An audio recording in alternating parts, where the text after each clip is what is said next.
So you're talking to your Muslim friend about God and sin and righteousness, and then he finally tells you what's really been bothering him. Why do Christians eat pork? Unless he's an American convert to Islam, in which case he'll say it like this. Pork is the white man, and the white man is pork. Have you spelled white man backwards? What does it spell? Pork. Now, when this topic comes up, you'll have an urge to start explaining the differences between the Old Covenant and the New Covenant, and to show your Muslim friend certain passages about dietary restrictions to help him understand what the Bible is saying to various groups.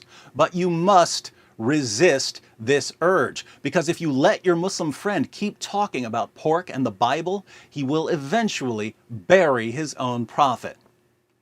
Let's see how this is done. With us, as always, is everyone's favorite fake debater, Dr. Zakir Naik. Dr. Naik, could you show us how to bury your own prophet? I mean, could you tell us why we shouldn't eat pork? Bible says in the book of Leviticus, chapter number 11, verse number 7 and 8, that thou shalt not eat the flesh of swine, nor touch its carcass. It's unclean for you. He's dug the hole, ladies and gentlemen. If Zakir Naik were a truck, he'd be grave digger. Keep going, Dr. Naik.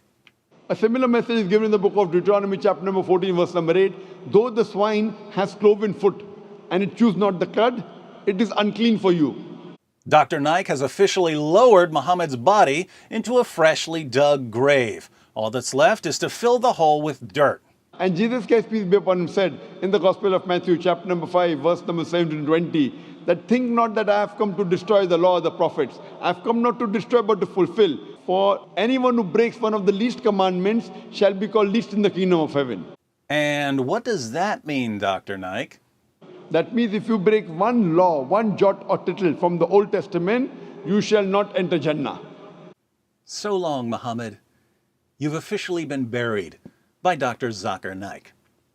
How so? Well, Dr. Naik quoted Leviticus 11, verses 7 and 8. But what happens when we start at verse 1? The Lord said to Moses and Aaron, say to the Israelites, of all the animals that live on land, these are the ones you may eat. You may eat any animal that has a divided hoof and that chews the cud. There are some that only chew the cud or only have a divided hoof, but you must not eat them.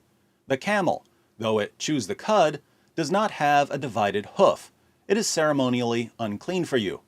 The hyrax, kind of rock badger, though it chews the cud, does not have a divided hoof. It is unclean for you.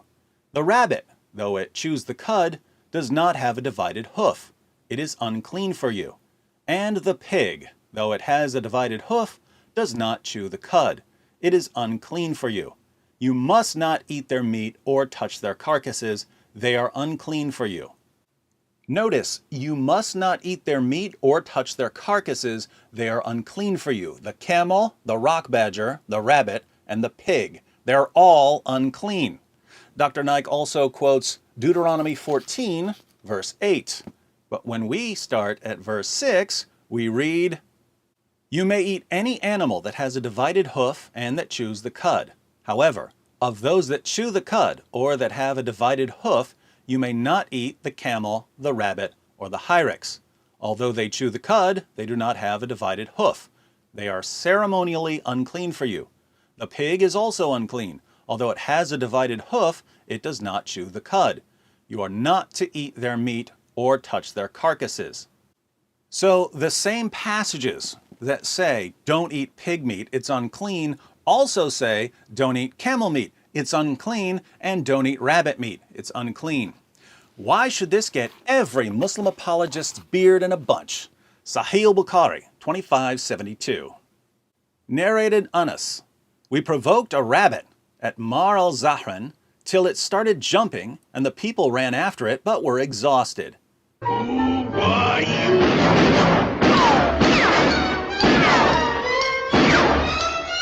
I overpowered and caught it, and gave it to Abu Talha, who slaughtered it and sent its hip or 2 thighs to Allah's messenger.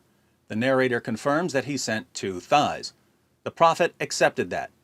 The sub-narrator asked Anas, "Did the Prophet eat from it?" Anas replied, "He ate from it."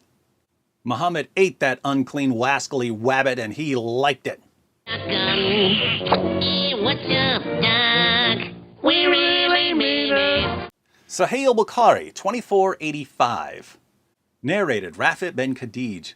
We used to offer the Asr prayer with the Prophet and slaughter a camel, the meat of which would be divided in 10 parts, and we would eat the cooked meat before sunset.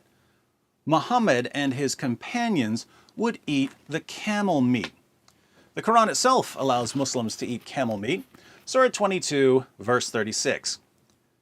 The sacrificial camels we have made for you as among the symbols from Allah. In them is much good for you. Then pronounce the name of Allah over them as they line up for sacrifice. When they are down on their sides after slaughter, eat ye thereof, and feed such as beg not but live in contentment, and such as beg with due humility. Thus we have made animals subject to you, that ye may be grateful. I actually have video footage of Muslims sacrificing a camel.